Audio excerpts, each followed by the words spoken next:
Olá a todos, sejam bem-vindos ao canal Pleiadianos e ao programa Mitologar. Estamos falando sobre mitologia chinesa e hoje nós vamos falar sobre o deus do fogo Zhurong. Bom, inicialmente nós temos que entender que na mitologia chinesa são frequentemente vários personagens ligados ao fogo, porque vai depender muito da qualidade ou da classificação que é dado. Por exemplo, a chama que ilumina e aquece está associada a algumas divindades, mas também aquelas que consomem e destroem. E aí se destaca Zhurong, né, deus do fogo e da guerra. Nós temos que entender que o fogo ele passa a fazer parte da vida das pessoas, porque o fogo é um divisor de águas. A partir do controle do fogo lá na pré-história, e isso é para todos os povos, não só o da China, mas destaque-se a China porque é uma sociedade milenária, está aí há milênios, o fogo é proteção, alimento e avanço de tecnologias. Então ele faz uma diferença no ser e existir da vida das pessoas, como hoje. Qualquer alimento que você vai fazer, você precisa do fogo. Alguns equipamentos, como por exemplo, transformação de minério bruto em minério refinado, como barra de ferro ou alumínio, precisa do fogo. Várias coisas na nossa vida precisam passar pelo processo do aquecimento do fogo para se modificar, para se transformar em outra coisa que vai nos servir enquanto ser viventes. Então o fogo ele passa a ser realmente essencial. E aí ele passa a ter características divinas. Por quê? Fogo que ajuda, que protege, que alimenta, mas tem do outro lado o fogo que pune as grandes queimadas, a destruição em massa. Então passa a ganhar características divinas por conta dessas ações que governam a nossa vida, como hoje. Nós estamos vendo aí um surto de queimadas, né? Que o fogo criminoso que as pessoas estão fazendo. Se fosse numa sociedade onde nós não entendêssemos que é um ato criminoso, nós estaríamos associando essas queimadas como algo punitivo dos deuses, né, o deus do fogo, ou os deuses utilizando o poder do fogo para poder punir a humanidade. E é nesse contexto que Zhurong vai surgindo, sendo deus do fogo como divindade da guerra, porque ele é frequentemente descrito como um guerreiro poderoso, que monta um tigre e maneja armas flamejantes. Sua figura incorpora tanto a destruição quanto a purificação, refletindo a dupla natureza do fogo. O fogo purifica, né, igual o ouro, por exemplo. Como que se prova que o ouro é puro, ele passa pela prova do fogo. Mas ao mesmo tempo esse fogo que purifica ele também pode destruir, ele pode causar desastres, né? Além de ser o deus do fogo, que também é visto como uma divindade de guerra, a associação do fogo e guerra é natural, pois ambos são forças destrutivas que podem transformar rapidamente o mundo e a sociedade. Portanto, Zhurong não apenas controla a chama, literalmente, o fogo em si, mas o fogo da guerra, aquele furor da guerra, né? Que se espalha, consome com igual intensidade. Há diversas lendas que envolvem Zhurong. Uma delas conta que ele lutou contra outros deuses importantes, como Gongong, que representava a água. Esta batalha épica simboliza o conflito do fogo e água, duas forças opostas na natureza, e que Zhurong emerge vitorioso, reafirmando seu papel de controlador do fogo e protetor da ordem. Zhurong é frequentemente representado em artefatos culturais, estatuetas, pinturas, entre outros objetos de arte. Sua imagem poderosa serve para lembrar da importância do fogo na cultura chinesa e nas qualidades que ele representa: força, purificação e transformação. Quanto nas lendas antigas, esta divindade ele passa a ser uma vasta de ações que ele passa a ser até multifacetado, quer dizer, tem várias funções. E não era simplesmente um deus distante, mas uma figura ativa, presente na sociedade, das várias funções e crenças da vida chinesa.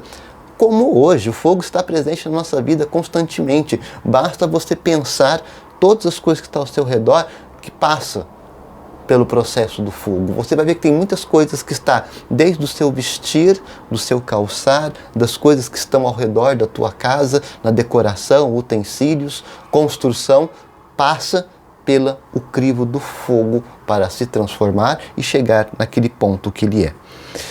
Uma dessas funções era manter a ordem e a justiça. Em muitas histórias, Zurong desce do céu para punir aqueles que perturbam a ordem social e natural.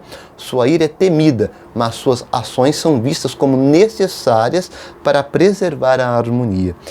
Como tal, é frequentemente invocado em rituais para restaurar ordem e paz. Também era visto como protetor de comunidades. Em tempos de calamidade, como secas ou incêndios, as pessoas oravam para Zurong para aplacar sua ira e trazer alívio. Sua figura inspira respeito e reverência, refletindo a dualidade do fogo que pode tanto nutrir como destruir.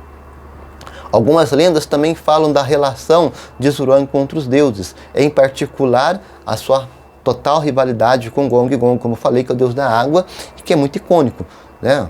Que é o equilíbrio das forças da natureza. Não tem como você falar quem vai sair dominante ou dominado sobre a situação. Isso vai depender muito de como a força da natureza acaba se projetando dentro do eco natural. E aí parece que um tem mais poder que o outro, mas vai depender muito deste contexto natural, como o desastre acontece, como o incidente acontece, né? Festivais e celebrações que são honradas ao Deus do Fogo. Nós temos algumas coisas para refletir sobre essas homenagens que celebram ele, são conhecidos como em várias regiões da China, onde pessoas acendem fogueiras, soltam fogos de artifício, realizam desfiles com lanternas flamejantes, que são atos que simbolizam a adoração ao Deus do Fogo e ao fogo e a sua gratidão, bênçãos e purificação. Outro evento significativo é o festival no meio do outono, onde lanternas são acesas para homenagear Zurong e outros deuses do fogo. Este festival é marcado por atividades culturais como danças, espetáculos pirotécnicos, confecção de bolos de lua. A luz das lanternas representa a proteção e a orientação dos deuses do fogo. Esses festivais não são apenas celebrações religiosas, mas também eventos sociais importantes. Eles promovem a coesão da comunidade, fortalecimento de laços familiares e mantêm viva a riqueza das tradições culturais. Através dessas celebrações, a mitologia e a história dos deuses do fogo são passadas de geração em geração. Quando se compara o Deus do Fogo com outras culturas, outras religiões asiáticas, nós vamos encontrar alguns destaques nessa cultura que trazem tanto semelhanças como diferenças distintas. Em muitas culturas representa poder, purificação, destruição, que acabam compartilhando em grau maior ou em grau menor essas qualidades. Na cultura japonesa, o Kagutsushi, que é o deus do fogo, assim como Zurong, é uma figura de poder, que é associada à criação e à destruição. E ele é responsável pela morte da própria mãe em muitas histórias, que é a deusa Izanami, ao nascer em chamas. Esse evento desencadeou uma série de acontecimentos míticos que moldaram o mundo japonês. Vamos chegar lá em breve, né? Já na mitologia hindu, nós já conversamos sobre elas, o deus do fogo Agni é a personificação de sacrifício, que é essencial aos sacrifícios hindus. É visto mais como mediador entre os deuses e os homens, através de sacrifícios, levando oferendas aos deuses. Representado por duas faces, esse deus Agni, deus do fogo dos hindus, por sua benevolência e sua capacidade de destruir. Uma comparação entre as divindades revela a sua importância universal do fogo, que também destaca como cada cultura molda essa divindade de acordo com as suas necessidades, perspectivas e manifestações culturais.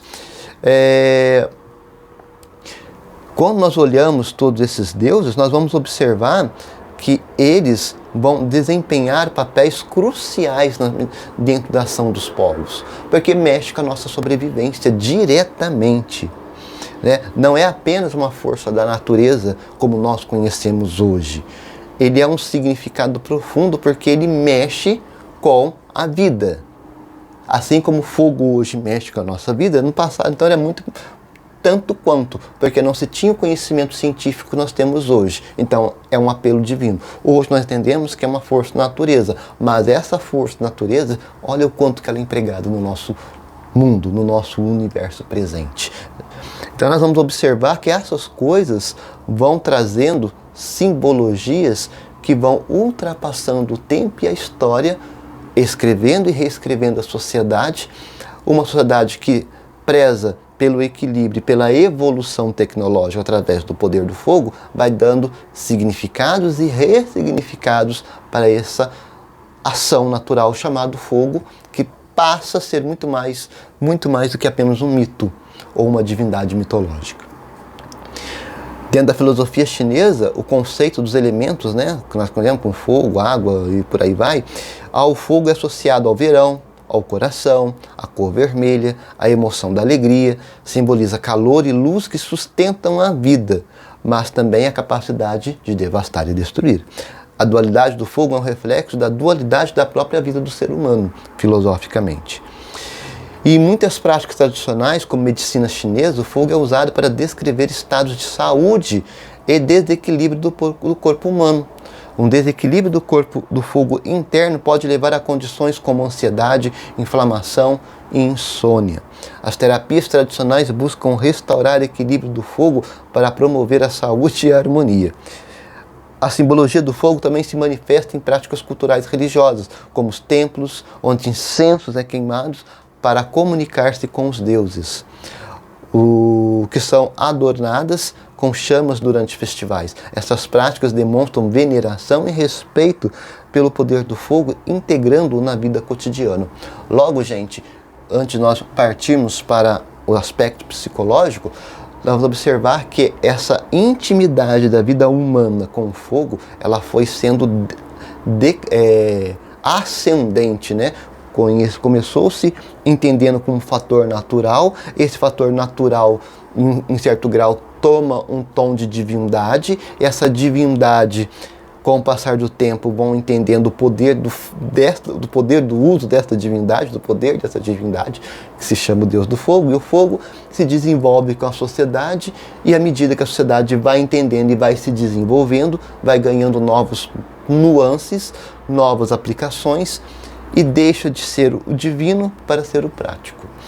Mas por que deixa de ser o divino para ser o prático? Não é que a divindade perde o seu significado, porque quando você vê que as qualidades do fogo são qualidades divinas, mas são qualidades humanas, acontece que, à medida que nós entendemos o uso do poder do fogo no dia a dia do ser humano, no nosso ser e existir, nós damos significado.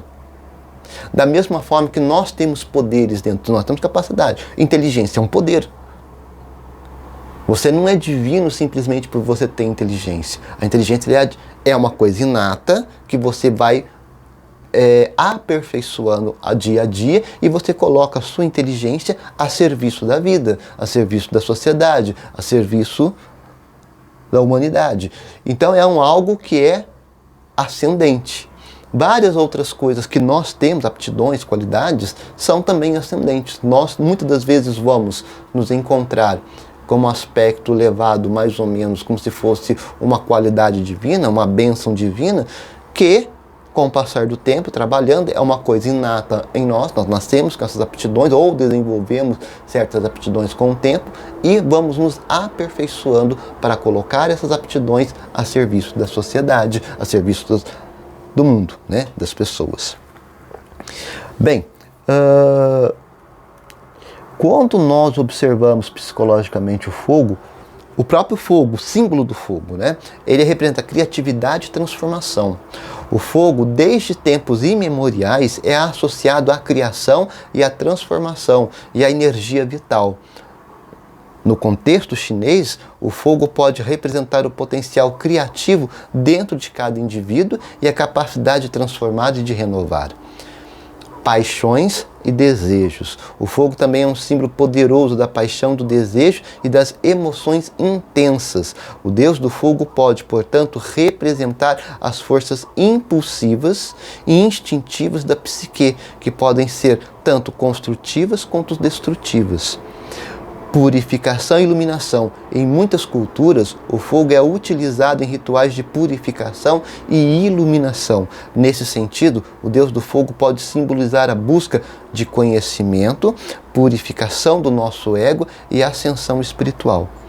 Aspectos psicológicos desse mito: confronto com o inconsciente. O mito do Deus do fogo pode ser visto como uma alegria ou uma alegoria do confronto do indivíduo com forças inconscientes da sua própria psique.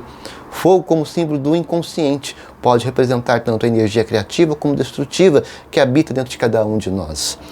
Busca por equilíbrio. O Deus do fogo, com sua dualidade de criador e destruidor, reflete a busca eterna do ser humano por equilíbrio. A aprender a controlar e canalizar a energia do fogo é essencial para alcançar a harmonia interior. O mito nos guia. Os mitos oferecem modelos e arquétipos que nos ajudam a compreender nossas experiências e dar sentido ao mundo. O mito do Deus do fogo pode servir como um guia para que possamos explorar e integrar os aspectos mais obscuros e poderosos da nossa própria natureza. Dentro do mundo moderno, essas análises psicológicas do mito do fogo, ela vai de encontro com, por exemplo, a psicologia junguiana, que dentro dos vários arquétipos, herói da sombra, que controla paralelos dos mitos dos deuses do fogo. Essa psique analítica, né, essa análise como sonhos dos símbolos, uma ferramenta fundamental na psique para que ser aplicada à interpretação dos mitos, nos ajuda a entender, através do mito, situações da nossa vida. É claro que a tônica desses mitos, como o Deus do fogo hoje, fica para nós pensarmos o furor do nosso ser existir como pessoa, a gama, a paixão pela vida, o furor pelas coisas, até mesmo muitas das vezes nossos desejos que são desenfreados,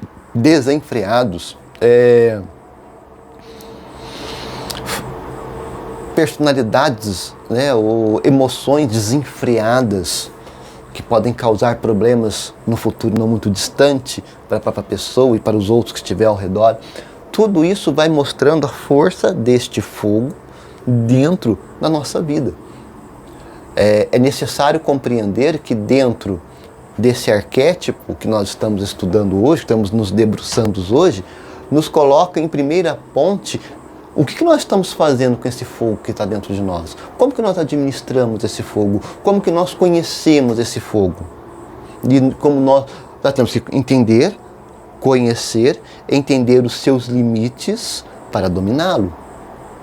Em outras palavras, esse fogo, que é tudo isso que nós falamos, né, que nós nos debruçamos hoje, é uma forma alegórica, porque muitas dessas coisas que nós falamos, que é a nossa psique humana, nossas completudes, né, nossos complexos, não pode ser pegado, não pode ser palpável, mas está presente em cada indivíduo, em cada pessoa. Então nós precisamos o quê?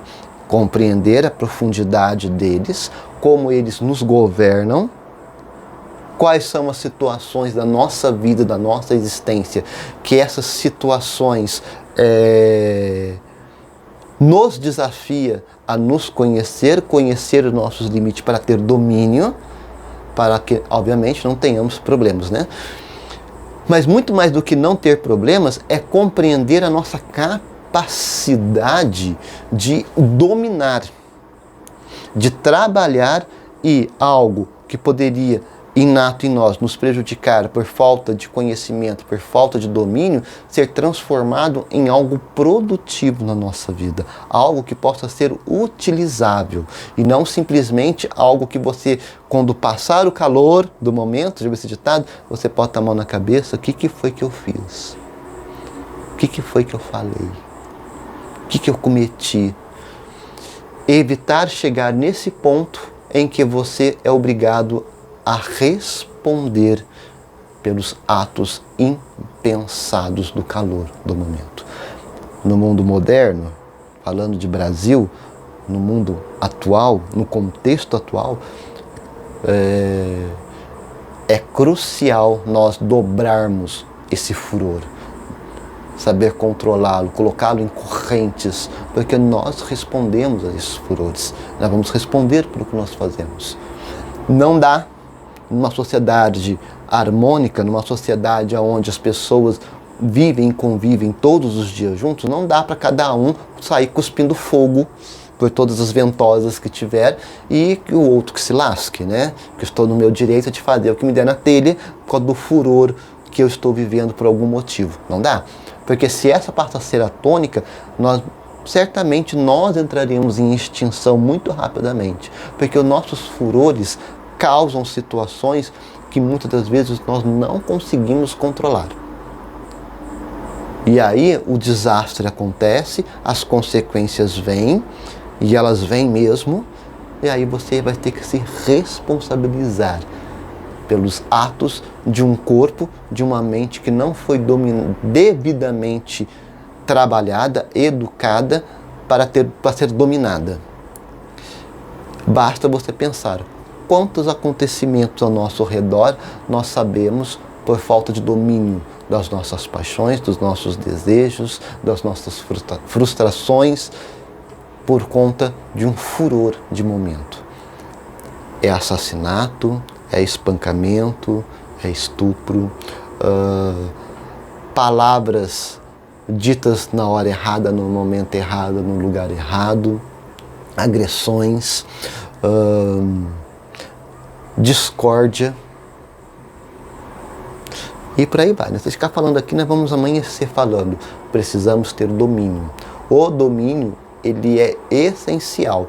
Por quê? Quando você tiver que abrir a tua boca para falar alguma coisa, principalmente algo que for ruim, e você tem que se posicionar, que você se posicione racionalmente. Coloque as palavras no devido lugar, na hora certa, no momento certo, e que ele tenha a sua ação certa, esperada. Quando as suas emoções vierem à tona, que as suas emoções elas sejam governadas por uma mente consciente e que canalize suas emoções para, no final, ela ter um resultado esperado e não sofrer consequências. E é claro, gente, não dá para justificar agressão, brutalidade, crime, homicídio, assassinato e por aí vai. Não dá para poder defender isso. A pessoa que comete essa situação, por mais que esteja cega pelo fogo do momento, ele vai responder criminalmente por isso e não tem como. Independente se você seja réu primário ou não, vai responder. Por quê? Porque é uma consequência muito grave. Então nós temos que trabalhar muito, dobrar muito nossas emoções para que não chegue ao ponto de que você tem que responder criminalmente, ser privado da sua liberdade como ser humano, porque você ficou cego, surdo e mudo pelo calor de uma discussão, de uma contenda, que muitas das vezes você poderia ter parado, respirado e olhado para um lado, olhado para o outro e falar assim, olha, tá bom, você acha que está certo? Você fica com a sua certeza, eu fico com a minha, você vai para o seu canto, eu vou para o meu. Quando os dias passarem, as pessoas vão verem realmente o que é e o que não é, sem ter problemas maiores. Porque quando você chega ao ponto de ser enquadrado pelo Código Penal, aí são as consequências mesmas. Por isso que o fogo ele é construtivo e destrutivo. Constrói quando você sabe manipulá-lo, sabe entender o seu poder, dominar esse poder e colocar ele a seu serviço. E é destrutivo quando você é consumido totalmente pelo seu poder, pelo furor do seu poder e você não consegue controlar. E aí as consequências da falta de controle virão. E todo mundo responde, todo mundo vai ter que responder por isso. Hoje o vídeo é curto, porque é muito emblemático, é muito rápido, não tem como assim você debruçar muito sobre o Deus do Fogo, porque ele é muito direto, ele está palpado, né, no que a gente pega, no que a gente come, no que a gente vê, no que a gente veste, do que nós falamos, pensamos, sentimos. Então ele é muito prático, não tem como florear, não tem como nós esticarmos muito o assunto. Eu espero que vocês, assim como eu, aprendamos um pouquinho mais sobre o nosso fogo interior através do mito do Deus do Fogo e possamos colocá-lo a serviço meu e seu de forma produtiva. Um bom final de semana a todos. Estaremos semana que vem aqui no canal Pleiadianos no programa Mitologar. Até lá!